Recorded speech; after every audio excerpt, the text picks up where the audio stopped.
Rakyat Malaysia yang pulang dari luar negara akan dikuarantin di tempat khas selama 14 hari mulai Jumaat ini.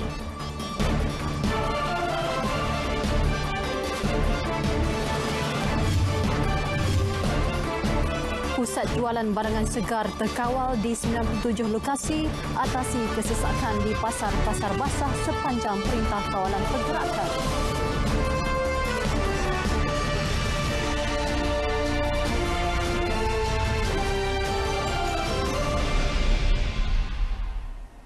Assalamualaikum, salam sejahtera bersama saya Faris Izzat Syahrudin. Dan saya Margaret Gambang. Bermula Jumaat ini, rakyat Malaysia yang pulang dari luar negara akan dikuarantin selama 14 hari di satu tempat khas disediakan kerajaan.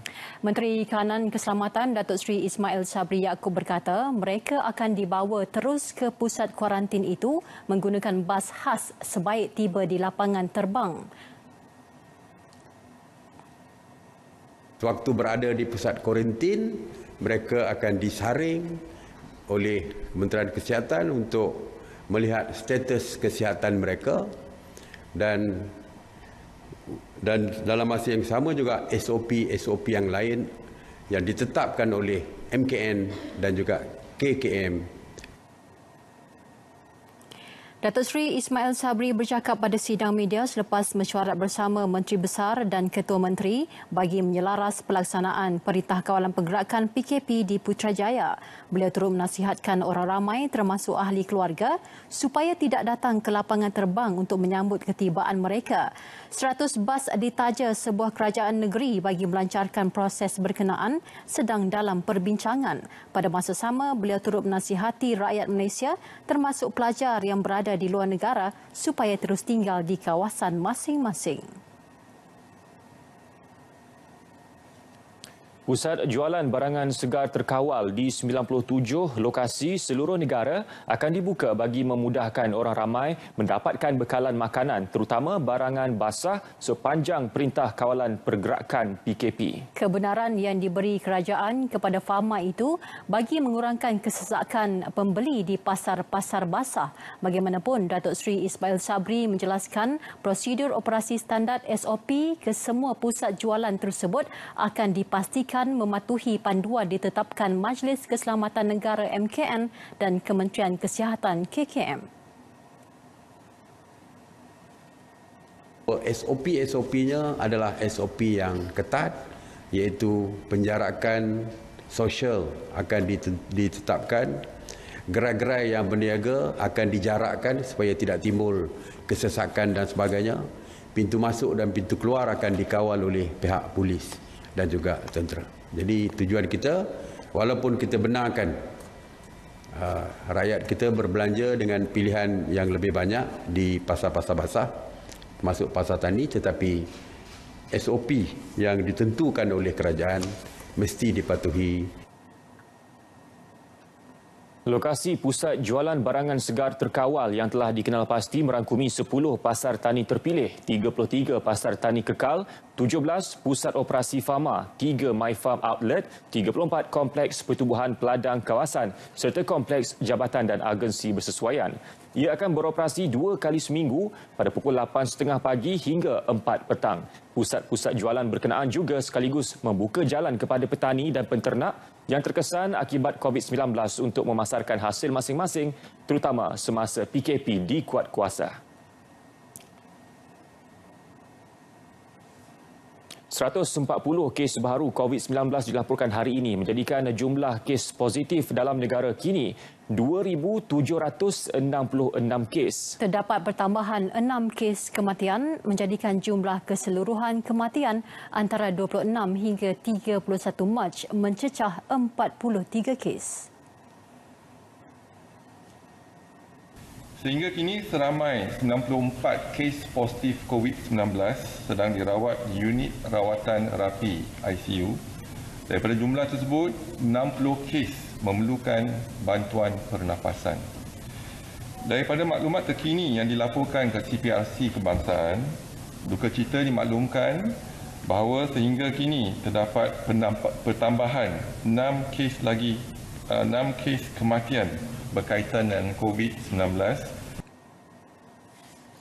Terdapat 58 kes yang telah pulih dan dibenarkan discharge hari ini. Ia menjadikan jumlah kumulatif kes yang pulih sepenuhnya dan telah discharge daripada wad sebanyak 537 kes. Datuk Dr. Nur Hisham menjelaskannya dalam sidang media khas di Putrajaya. Setelah 2 minggu Perintah Kawalan Pergerakan PKP dilaksana, jumlah kes harian terus meningkat dan kadang-kala mendatar. Jumlah kes harian yang di-discharge dari wad juga meningkat setiap hari.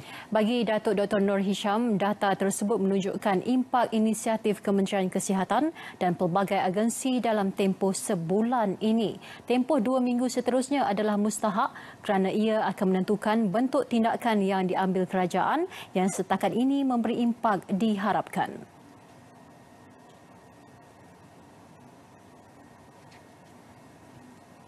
Tempoh 2 minggu yang seterusnya adalah amat mustahak, di mana ia akan menentukan sama ada tindakan yang diambil oleh kerajaan setakat ini memberi impak yang tinggi dan yang diharapkan. Ini sememangnya berkait rapat dengan tingkah laku masyarakat dalam mematuhi Perintah Kawalan Pergerakan ini. Statistik juga menunjukkan terdapat 2 kumpulan umur masyarakat yang paling tinggi kes positif COVID-19 berbanding kumpulan umur yang lain. 2 kumpulan tersebut dalam lingkungan 26 hingga 30 tahun dan 56 hingga 60 tahun.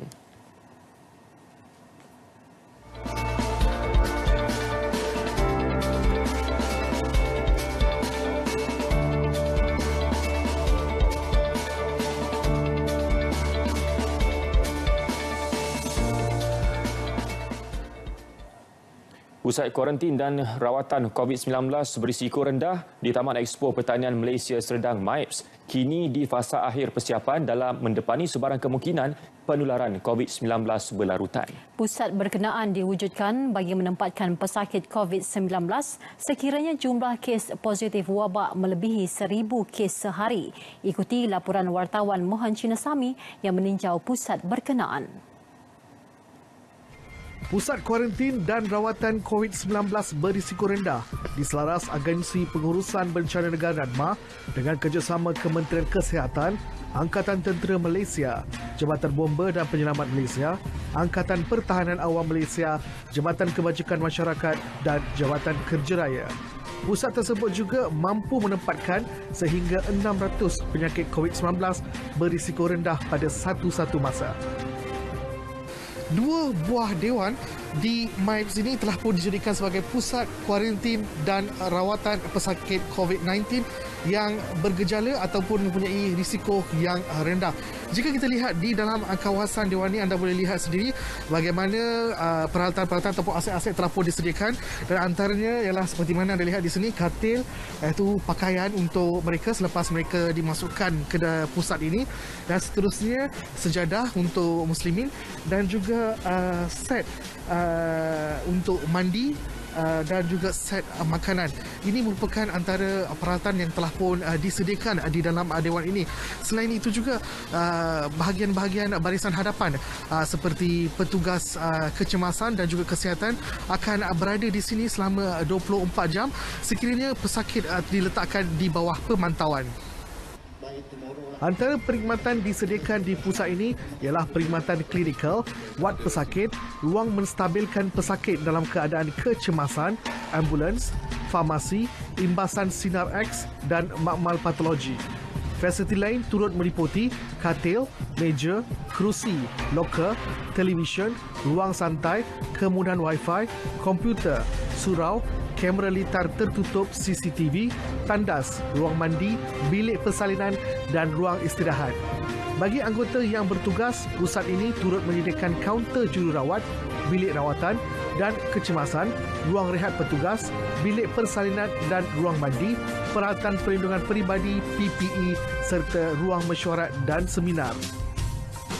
Tempat ini sangat istimewa kerana dia umpama satu buah hospital yang dikonvert dalam masa 3 hari. Seperti Wuhan, dia terpaksa banner the whole set of building, they place all the equipment. Tapi di sini kita dah ada bangunan yang sudah ada yang pun dibanner oleh Tan Sri Muhyiddin zaman dia jadi Menteri Pertanian, he mooted the idea supaya mana-mana kes yang kita boleh dia panggil step down care dilaksanakan. Perdana Menteri Tan Sri Muhyiddin Yassin yang meninjau pusat tersebut menzahirkan rasa puas hati beliau dengan tahap persediaan dilakukan sekiranya wabak COVID-19 memasuki gelombang ketiga. Mohan Sinasami, RTM. Institut Latihan Perindustrian ILP Labuan yang dijadikan pusat kuarantin COVID-19 sudah dibuka. Pusat berkenaan boleh memuatkan lebih 150 pesakit pada satu-satu masa. Pusat kuarantin itu digunakan bagi menempatkan individu dalam siasatan PUI dari Hospital Labuan. Jabatan Kesihatan Labuan dalam satu kenyataan memaklumkan ILP Labuan dipilih kerana terletak berhampiran hospital selain dilengkapi pelbagai keperluan. Kumpulan pertama melibatkan 30 PUI mula pindah masuk ke pusat itu semalam. Kemasukan PUI lain akan dijalankan secara berperingkat.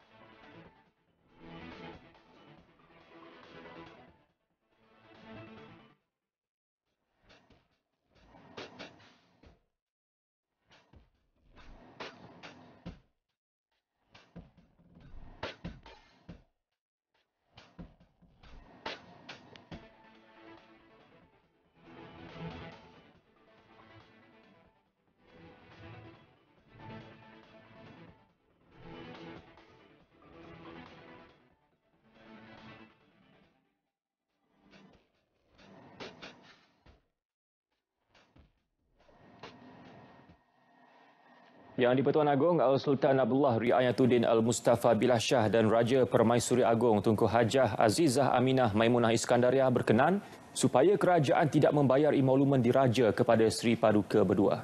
Tempohnya selama 6 bulan mulai Mac hingga Ogos. Menerusi kenyataan media Istana Negara, Datuk Pengelola Bijaya Diraja Datuk Ahmad Fadil Syamsuddin memaklumkan baginda berdua berkenan membantu meringankan beban kerajaan menangani pandemik COVID-19.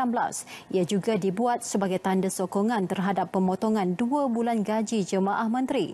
Sementara itu, sempena Hari Doktor semalam, Seri Paduka berdua turut menzahirkan penghargaan kepada petugas kesihatan yang bertungkus lumus menjalankan tanggungjawab.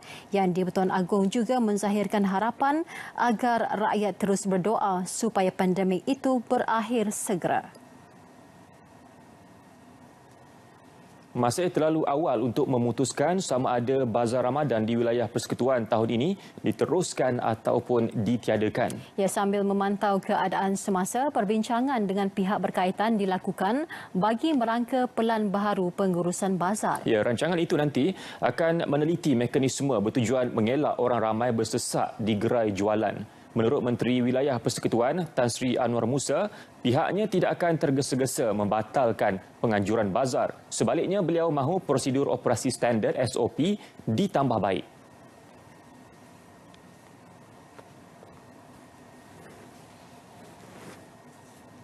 Bukanlah dengan terus mentiadakan, you don't solve the problem.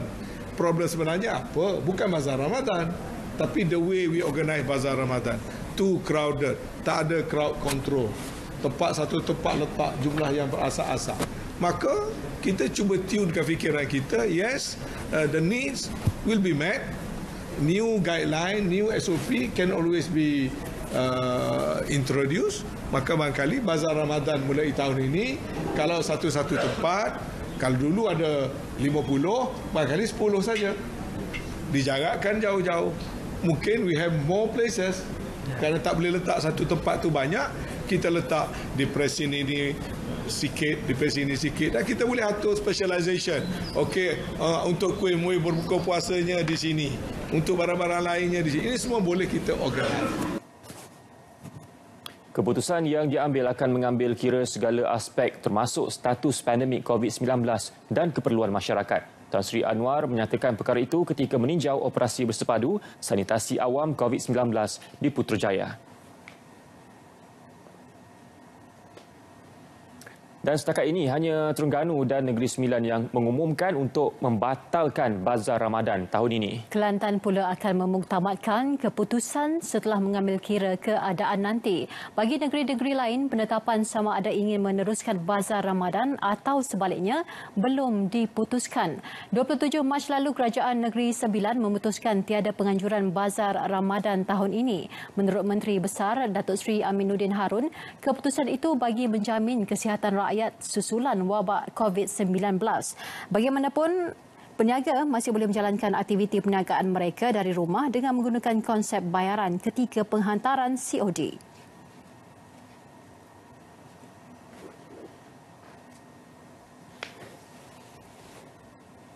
Di Terengganu, Pengerusi Jawatan Kuasa Kerajaan Tempatan Perumahan, Kesihatan dan Alam Sekitar Negeri Dr. Alias Razak memaklumkan melalui laman Facebook pembatalan Bazar Ramadan dipersetujui dalam mesyuarat Jawatan Kuasa Khas Keselamatan Negeri yang dipengerusikan Menteri Besar. Sehubungan itu, peniaga bazar disaran mempertimbang alternatif seperti mengusahakan pemasaran perniagaan dalam talian dan menyediakan perkhidmatan penghantaran ke rumah.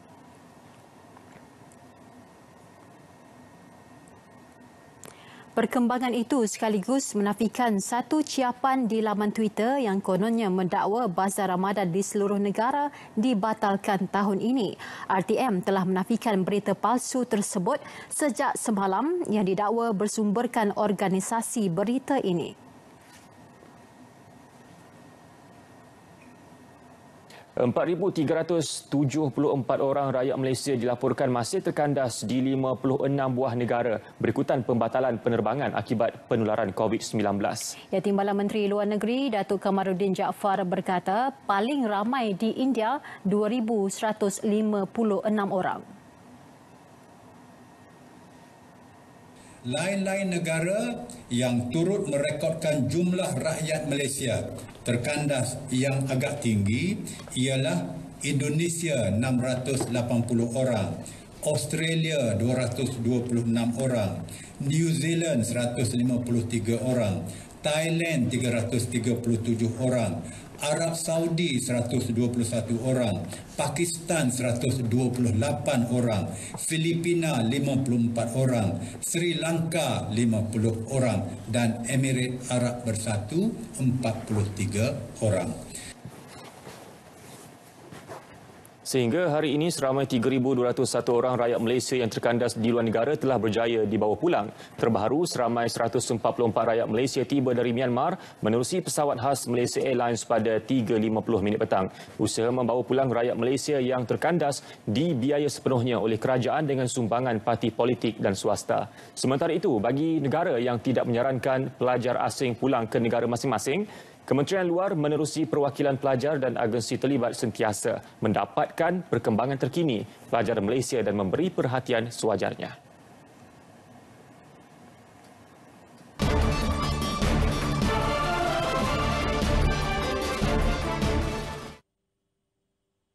Assalamualaikum dan salam sejahtera. Kita mulakan laporan pada malam ini dengan melihat tinjauan cuaca semasa. Imej satelit menunjukkan kelompok awan aktif kini lebih tertumpu di sekitar barat Semenanjung dan juga di sekitar utara negeri Sarawak. Dan keadaan ini dapat dilihat dengan lebih jelas lagi melalui tinjauan imej gema radar. Imej menunjukkan ribut petir yang berlaku di beberapa daerah di negeri-negeri di sekitar barat Semenanjung sejak petang tadi kini masih lagi belum reda dan hanya dijangka akan reda sepenuhnya dalam tempoh 1 sehingga 2 jam daripada sekarang. Manakala tinjauan cuaca untuk negeri Sabah dan Sarawak pula menunjukkan hujan masih lagi berlaku di sekitar bahagian pantai barat untuk negeri Sabah dan juga ribut petir masih lagi berlaku di beberapa bahagian di sekitar utara negeri Sarawak dan juga di sekitar pendalaman negeri berkenaan. Dan keadaan cuaca yang lembap terutamanya bagi negeri Sarawak ini dijangka mampu untuk berlanjutan sehingga ke lewat malam. Selain itu, negara juga kini berada dalam fasa peralihan monsun apabila angin dijangka bergerak dengan perlahan dan ribut petir akan lebih kerap berlaku terutamanya pada waktu petang dan juga awal malam, membabitkan negeri-negeri di sekitar barat Semenanjung, bahagian di sekitar barat negeri Sabah dan juga di sekitar pendalaman dan juga barat negeri Sarawak. Sekian dahulu info cuaca buat kali ini. Sebelum berpisah, kita saksikan ramalan cuaca bagi bandar-bandar utama di seluruh negara untuk pagi esok. Assalamualaikum dan salam sejahtera.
Tan Sri Dr. Jamilah Mahmud dilantik sebagai penasihat khas kepada Perdana Menteri Tan Sri Muhyiddin Yassin.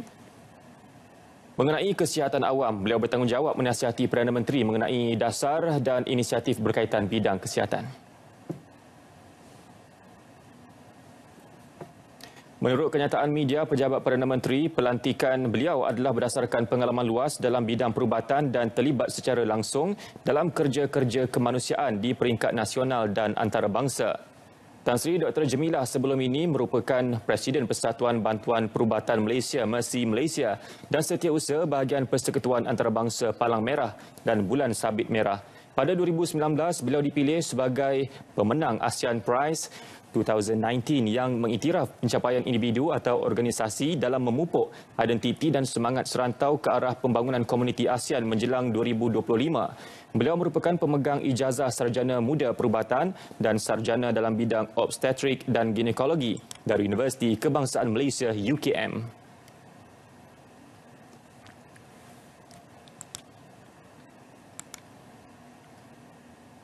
Kedutaan Besar China di Malaysia menyerahkan 10,000 topeng muka kepada pejabat menteri di Jabatan Perdana Menteri JPM bahagian hal ehwal agama. Topeng muka berkenaan untuk diedarkan kepada warga JPM dan orang ramai. Bagi menterinya, Datuk Seri Dr. Zulkifli Muhammad Al-Bakri, sumbangan topeng muka dari kerajaan China itu bukti persahabatan erat kedua-dua kerajaan yang telah terjalin sekian lama.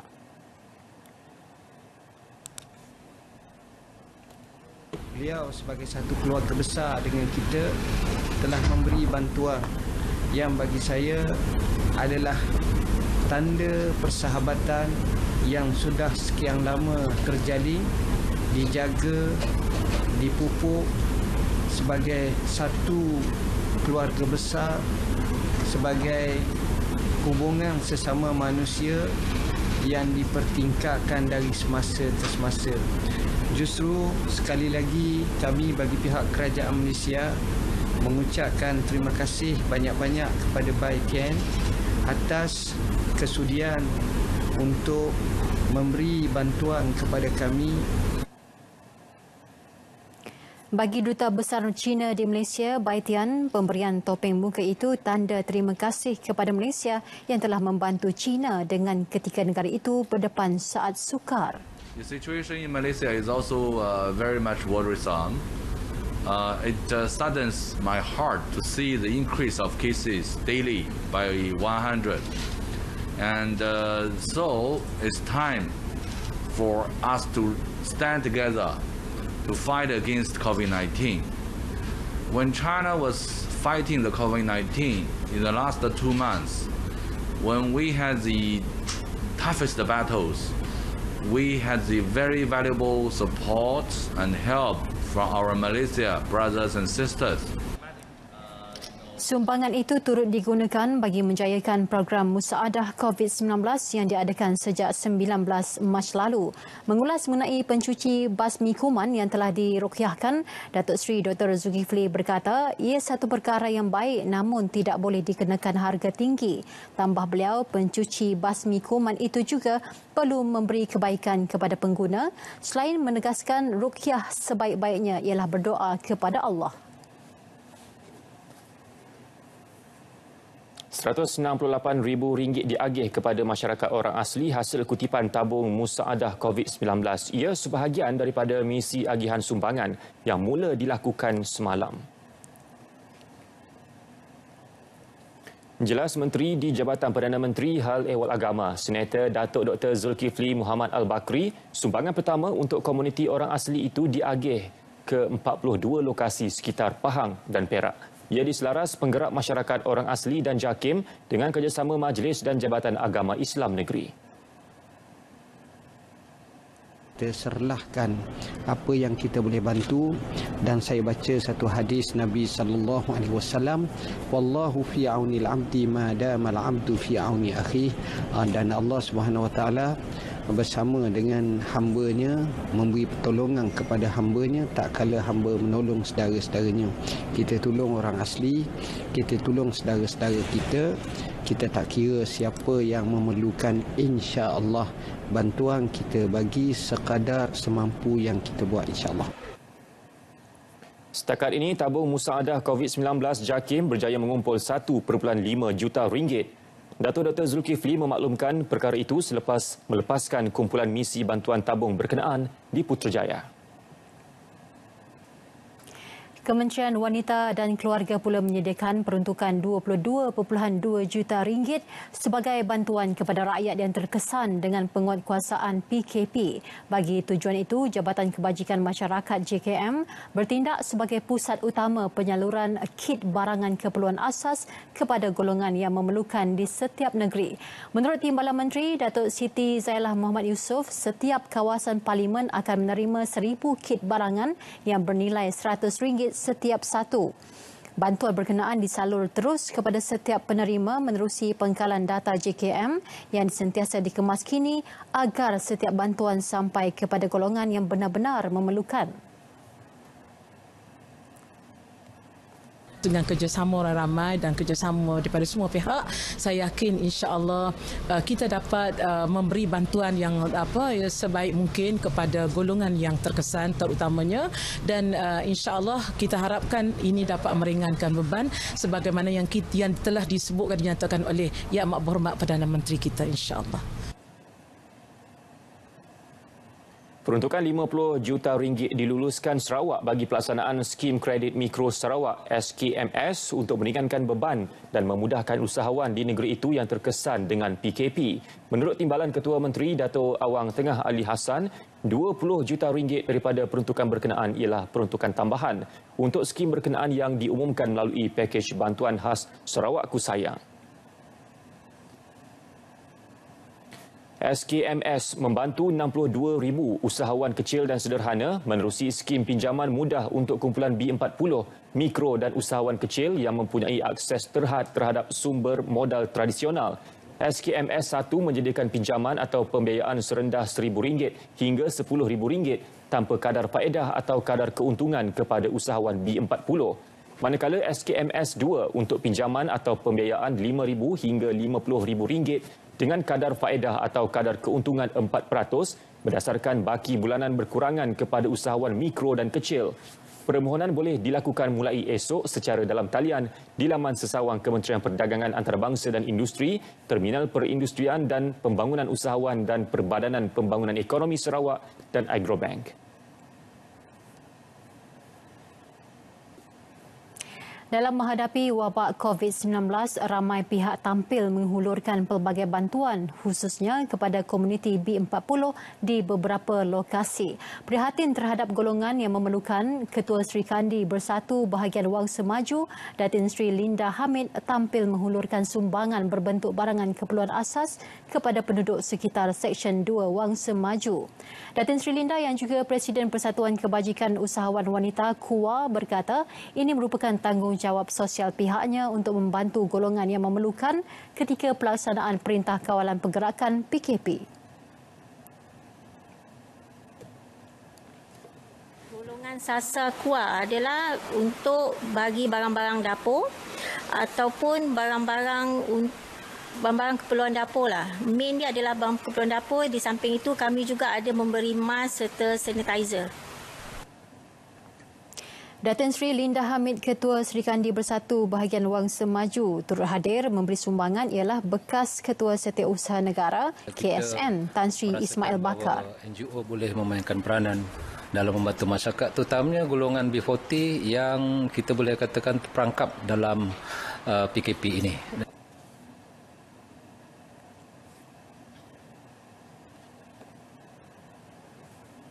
Operasi sanitasi awam COVID-19 di sekitar Putrajaya bermula hari ini. Operasi melibatkan beberapa agensi kerajaan dan swasta itu memberi fokus kepada kawasan komersial dan kompleks kerajaan.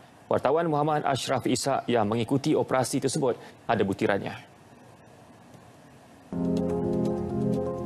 Antara agensi terlibat ialah Perbadanan Putrajaya, Jabatan Bomba dan Penyelamat, Angkatan Pertahanan Awam, PDRM, Kementerian Kesihatan dan Alam Flora. Kerja-kerja nyakuman secara semburan dijalankan di beberapa kawasan tumpuan awam dan berisiko tinggi. Untuk hari pertama, operasi bersepadu memfokuskan kawasan pusat komersial Presin 15. Ketika proses sanitasi awam ini dilakukan, kawasan yang terlibat ini akan ditutup seketika bagi mengelakkan orang awam daripada terdedah dengan cecair kimia yang disembur. Dan operasi ini memfokuskan kepada bangunan kerajaan dan juga pusat komersial awam. Menteri Wilayah Persekutuan Tan Sri Anwar Musa yang turut meninjau operasi bersepadu itu berpuas hati dengan komitmen petugas.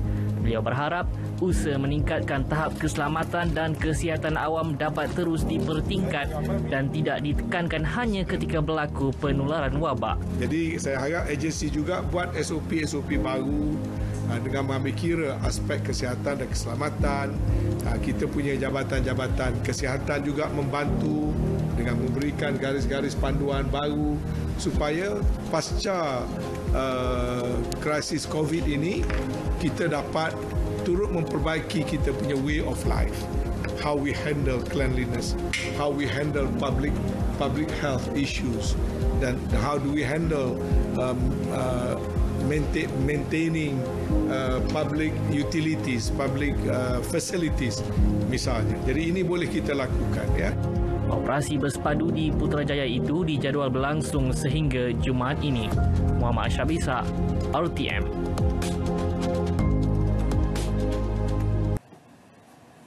Ya, seiring pengiktirafan jenama media paling dipercayai di Malaysia, peranan sebagai media maklumat rasmi utama negara akan terus dimainkan RTM. Sumbangan stesen yang menginjak usia 74 tahun ini kekal signifikan dan terselah ketika berdepan peristiwa-peristiwa penting negara. Ya, terbaru, RTM selaku penyalur informasi utama mengenai penularan COVID-19 jelas menjadi sumber rujukan pilihan masyarakat. RTM yang dikenali sebagai Radio Melaya pada 1946 kini merangkumi 5 saluran TV dan 34 stesen radio selain platform media baharu secara dalam talian. Fungsi dan objektif utama kesemua medium ini kekal serupa, iaitu sebagai penyampai mesej kerajaan kepada rakyat. COVID-19, kita panjangkan tempoh Selamat Pagi Malaysia tu dari pukul 8 sehingga pukul 12 tengah hari.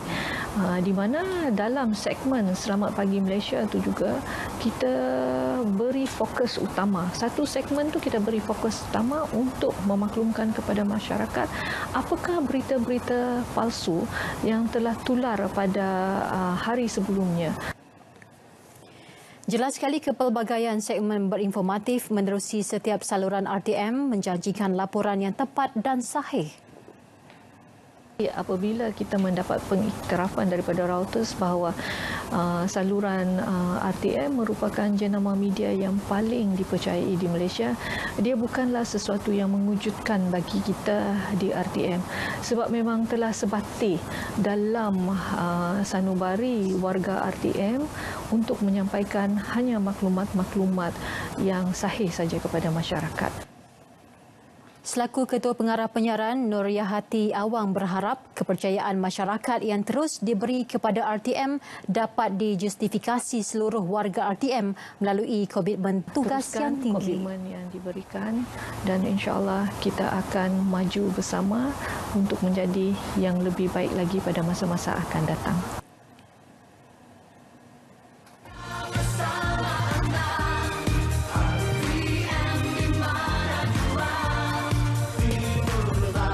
Saya, Tengku Zafrul, Menteri Kewangan, ingin mengucapkan selamat ulang tahun ke-74 kepada RTM. Teruslah bersama RTM, jenama yang paling dipercayai. Kami mengucapkan selamat Hari RTM yang ke-74. Teruskan menonton jenama yang paling dipercayai di Malaysia. Sains Siva Mugen Pandian, pensyarah di Pusat Pengajian Sains Kemasyarakatan Universiti Sains Malaysia. Kepada seluruh warga RTM, terima kasih atas segala sumbangan pada negara sebagai stesen penyiaran tertua tanah air. Selamat ulang tahun ke-74. Kepada seluruh rakyat, teruskan bersama RTM, jenama media yang paling dipercayai. Selamat hari jadi yang ke-74 bagi RTM. Jelas sekali bahawa RTM bermula sebelum pun kita merdeka. tetapi telah meneruskan kerja-kerja untuk menjelaskan keadaan dalam negara supaya rakyat tidak keliru dan tidak terpesong daripada kebenaran yang telah berlaku dalam negara kita. InsyaAllah saya harap RTM akan berterusan menjalankan tugas, terutamanya pada musim wabak COVID ini, yang mana rakyat perlu mendapat maklumat yang benar supaya mereka tidak panik. Teruskan dengan RTM, jenama yang paling dipercayai.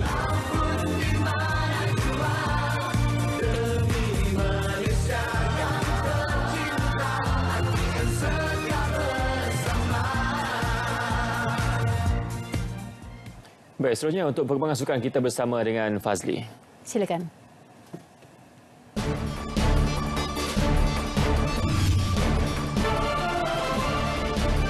Latihan dan program atlet Sukan Olimpik distruktur semula.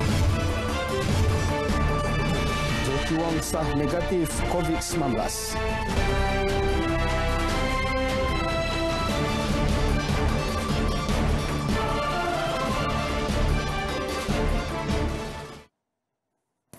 Penangguhan Sukan Olimpik Tokyo 2020 akibat penularan COVID-19 membolehkan latihan dan program atlet negara akan distruktur semula. Menteri Belia dan Sukan Datuk Seri Rizal Merican Naina Merican berkata, ia akan dilakukan mengikut perkembangan wabak COVID-19 dan mengikut keadaan semasa. Menurut Datuk Seri Rizal, buat masa ini terdapat 35 atlet negara berada dalam senarai nama Ketemasya terbesar dunia yang dijadualkan pada 23 Julai hingga 8 Ogos 2021 itu, manakala 12 daripadanya sudah pun layak. Prematurely, mungkin wabak COVID ini habis dalam 1 bulan, 2 bulan. PKP pun demikian juga. Ia banyak bergantung kepada keadaan COVID-19 ini dan juga perintah-perintah yang bakal dikeluarkan oleh pihak kerajaan. Tapi apa pun memang MOM, MSN dan KBS akan melihat perancangan semula. Yang penting 12 ini kita nak kekalkan keupayaan, kecergasan bagi memungkinkan mereka terus beraksi dan menyumbang pingat kepada kita, insya-Allah. Beliau turut meyakinkan Kementerian Belia dan Sukan KBS akan sentiasa bekerjasama dengan Majlis Sukan Negara MSN dan Institut Sukan Negara ISN untuk memastikan kesihatan dan kecergasan atlet negara berada di tahap cemerlang. Dalam perkembangan lain, Rizal Merican mengesahkan semua 48 atlet termasuk atlet profesional dan atlet di bawah persatuan sukan yang berada di luar negara ketika ini berada dalam keadaan baik dan selamat. Seandainya ada keperluan untuk mereka kembali ke negara, kita KBS akan membantu dan memastikan mereka dapat pulang untuk kembali bersama dengan keluarga tersayang. Sementara itu, Menteri Belia dan Sukan Datuk Seri Rizal Merican Naina Merican turut mengesahkan bahawa jago tukul besi negara Jackie Wong didapati negatif COVID-19 pada pemeriksaan kali ketiga. 19 melainkan Jackie Wong. Dan saya suka untuk maklumkan, ikut apa yang saya berhubung dengan beliau semalam, dalam ujian saringan ketiga, Jackie Wong telah mendapati negatif. Berarti ini adalah berita baik. Dan namun beliau masih lagi dalam pemerhatian di hospital, di ward isolasi, dan kalau beliau masih menunjukkan perkembangan yang baik dalam 1-2 hari lagi, insya-Allah beliau akan dibenarkan untuk keluar. Sebelum ini, Jackie menjadi atlet pertama didapati positif COVID-19 menerusi ayahnya dan kini dikuarantin di Hospital Sibu sejak minggu lalu.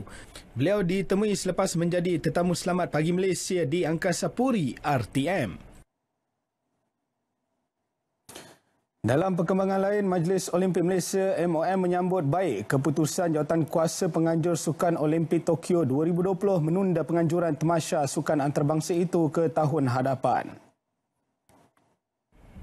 Presiden MOM Datuk Seri Nurzaz Zakaria dalam satu kenyataannya kepada media hari ini memaklumkan tarikh baharu iaitu pada 23 Julai hingga 8 Ogos 2021 ternyata memberi kelegaan kepada semua komuniti sukan terutama atlet yang bakal bertanding. Penundaan selama 12 bulan itu memberi peluang kepada semua negara untuk memberikan perhatian membendung wabak COVID-19 selain memberikan masa kepada atlet untuk kembali membuat persediaan. Jelasnya pihak MOM akan bekerjasama dengan Jawatankuasa Olimpik Antarabangsa IOC dan Persekutuan Antarabangsa bagi memastikan tamasya itu nanti berjalan dengan adil terutama dari segi proses kelayakan. Di pihak tempatan, MOM akan terus melakukan koordinasi bersama Kementerian Belia dan Sukan KBS bagi memastikan emas pertama negara di Olimpik dapat dicapai. Walaupun dalam keadaan sukar, kami akan terus memberikan info-info yang terbaik khusus untuk anda semua. Selamat menyambut ulang tahun RTM pada esok hari, khusus untuk seluruh warga RTM. Saya mengundurkan diri. Selamat malam. Selepas ini kembali bersama dengan Mac dan juga Faris.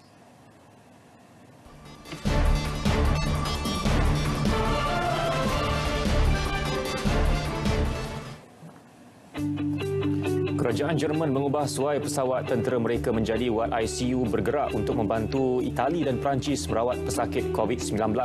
Menurut Metro, pesawat ICU itu merupakan Airbus A310 Medevac. Melalui posting yang tular di Twitter, bahagian dalam pesawat itu menunjukkan katil-katil disusun dalam 3 barisan dengan setiap satu daripadanya dilengkapi peralatan perubatan. Wad ICU bergerak itu diterbangkan ke Itali dan Perancis bagi mengambil pesakit-pesakit untuk dipindahkan ke hospital di Jerman. Datuk Seri Siti Nurhaliza memanfaatkan masa di rumah sepanjang Perintah Kawalan Pergerakan ini untuk menghiburkan peminat dengan menyanyi secara live di Instagram beliau. Sebahagian video tersebut diulang ciap peminat di laman Instagram. Yang pasti, suara Datuk Seri Siti tidak ubah umpama mendengar rakaman album meskipun beliau menyanyi secara santai di rumah.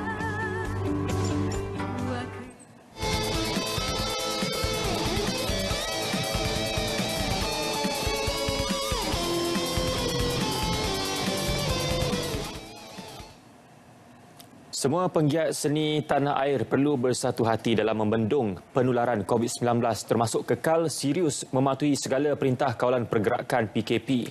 Pelakon berwibawa Datuk Rosham Nur turut menggesa penggiat seni supaya memainkan peranan masing-masing dengan mengajak orang ramai untuk sama-sama patuh PKP.